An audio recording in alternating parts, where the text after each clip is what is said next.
భారత ఏమిటి దీని అర్థము? భా భావ, రా రాగ, తా తాళం, భావరాగ తాళములతో సమ్మిళితమైనటువంటిదే భారతదేశం. భా అనగా కాంతి, ప్రకాశము, వెలుగు. ఇట్టి వెలుగును ఆశించేటువంటిది భారతీయులు. ఇట్టి కాంతిని ప్రకాశింపజేసేటువంటి వారు భారతీయులు. ఇట్టి వెలుగును అందించేటువంటి వారు భారతీయులు. మీకు ఎట్టి చదువులు లేకపోయినప్పటికీ, ఎట్టి అధికారం లేకపోయినప్పటికీ, ఎట్టి పరిస్థితులు యందు మీరు దిగజారిపోయినప్పటికీ ఒక్క క్వాలిఫికేషన్ మాత్రం మీ యందు గట్టిది ఒకటి ఉంది. నేను భారతీయుడను, భారతీయుడను, భారతీయుడను. ఇది మీ క్వాలిఫికేషన్.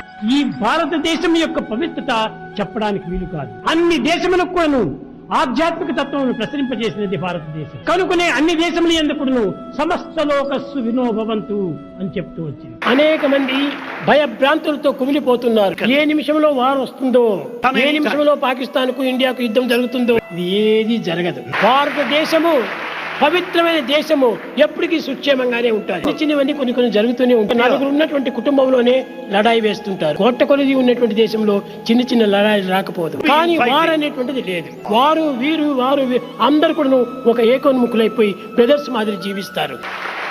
మీరు కూడాను నిత్యము చేసేటువంటి ప్రార్థనకు తగినట్టుగా ఇంకా హృదయపూర్వకంగా లోక సమస్త సుఖినో భవంతు అనే ప్రార్థనలు చేయండి.